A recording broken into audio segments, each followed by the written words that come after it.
შეწუხებულები მოსახლეები დიდი ხანია ჯერ იყო და სახურავი წყალთან მიდიოდა საერთო კალიდორებში და ძალიან მძიმე მდგომარეობა იყო. ნუ რომ დაგვეხმარა მერია და 20% ჩვენ გადავიხარეთ 80% მერიები გადაიხადა და დამგვიხურა სახურავი, მაგრამ არის დიდი პრობლემები.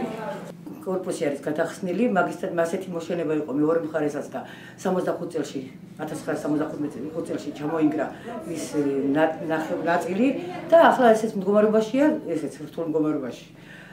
მივმართეთ გამგებელს, მივმართეთ მერიას, შარშან ოქტომბერში მივმართეთ მერიას და მოვიდა კეთილმოწყობის სამსახურიდან და გვითხრეს რომ ეს არის თქვენი გასაკეთებელი, თანადაფინანსებით შეგიძლიათ გააკეთოთ. წელს გამგებელთან ვიყავი 4 მარტს შეხვედრაზე, მანაც მასეთი გამიცა მუნიციპალიტეტში ვიყავი და მუნიციპალიტეტში მითხრეს რომ აი განმომცეს სქემა რომ აი ამდენი უნდა გადაიხადო 40% თქვენ უნდა გადაიხადოთ და 60% ჩვენ დავფარავთ. რამდენია ეს 40%? არ ვიცი ეს რამდენია, უნდა კომპანია მოვიყვანო მე. არა 1000-2000 არ იქნება რა თქმა უნდა და აქ კორპუსში ცხოვრობს დაახლოებით 1-12 სულ 45 მობინადრეა 45-დან 12 ოჯახი არის პირველი ჯგუფის უსინათლო ინვალიდი სოციალური დაუცველებები ახლა ზუსტად რაოდენობა არ მახსოვს გამგეობაში რომ მივედი ჩამოვიყვანე თხოვე დამეხმარეთ მეთქი და ვის მიმართო რო დაველაპარაკოთ ხო გადამაგრებაზე ცნობა თუ მჭირდება მეთქი რაღაცა ის ექსპერტი რომ მოვიყვანო რაღაცა თქვენ გახوار მჭირდება ცნობა არ მჭირდება თუ მაგრამ სიმხელათა ხაზია ლაპარაკი რომ თქვენ ვერ შეძლებთ თავის გადახდას სამი შვილი 90 ლარი ხო ისა დახმარება მაქვს აი სოციალურ დაუცველობის იმ 90 ლარით მე შუქით გადავიხადო წყალით ვთქვათ ნუ დენით ბავშვს რა ვაჭამო აი ხო ახალი ოპერაციები ვარ აი მეგობრეთ და წამალი ვერ ვიყიდე ჯერ კიდე რომელი ერთი მე ესე იგი საქართველოს მოქალაქე არ ვარ ფაქტიურად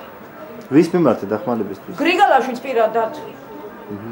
მაგრამ გამოვიდა და თქვა 40% თქვენ დააფინანსეთ 60 ჩვენ მაგრამ იქ არ არის თანხა 200 ლარზე ლაპარაკი არა მე საიდან მაქვს მაგის საშუალება თუ მექნება მე ამ დინაშიც არ ვიცხოვრე ფაქტიურად გითხეს რომ ნუ აღარ ხვალიდან აღარ დაიშვებით აქ და აღარ ჩამობრძანდეთ იმიტომ რომ არავის არ შეგიმოგიშვებთ არც სამღერლად და არც ამოწყალოდ და ნუ ჩვენ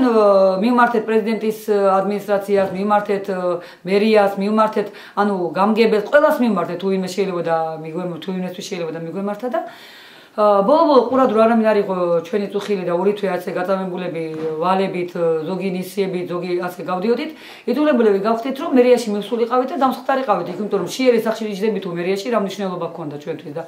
ანუ ამათმა რომ შეხედეს რომ საფრთხე რეალური იყო და ჩვენი ქინათასვას არ ვაპირებდი შემოგთავაზეთ ესეთი ცნიანება რომ იცით რა რამდენიმე დღე მოგვეცით და მანამდე სანამ ამ თქვენ საკითხს განვიხილავ ჩვენ დაგვაწევდნენ ეს განცხადება რომ რაღაც გარკვეულ თანხას 100 ლარზეა თითოეულ ადამიანზე აქ 15 კაცზე იყო ლაპარაკი 100 ლარის ოდენობით დახმარებას გამოგიწერთ სანამ თქვენ საქმეს მოვაგვარებთ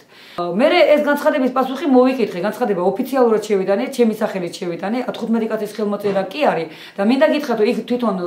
ბატონ გოგიტა სანიკიძის ერთმა თანამშრომელმა დაგვიწერა განცხადება ვინაიდან იქ ვიყავით პირველი ჯგუფის ინვალიდები და ვერავინ ვერ დავწერდით იქიდან განცხადებას ბოლოს რო დაუკავშირდი მითხრეთ ვიცით რა თქვენ უარი გეთქვათ და მე უთხარი კარგი ნუ უარი მეთქვა კი ბატონო მაგრამ საფუძველი იმისი რატომ მეთქვა უარი და ეს უარი მომეცით ოფიციალურად იმიტომ რომ მე მაქვს ოფიციალური განცხადება შემოტანილი და ოფიციალურ პასუხს ვითხოვ მე ვარ მოქალაქე და მეკუთვნის ეს ჩემი უფლებაა ხო მათ გამწეს პასუხი რითი და თქვენ პასუხს ოფიციალურად ვერ მიიღებთ თქვენ უკვე გეთქვათ ტელეფონი უარი ტელეფონი თუ არის ამიტომ ოფიციალურ პასუხს ვერ მოგცემთ მე ვუთხარი რომ ადამიანებო მე ჩემს იქით დგას კიდევ 14 ადამიანი ამ 14 ადამიანის ანუ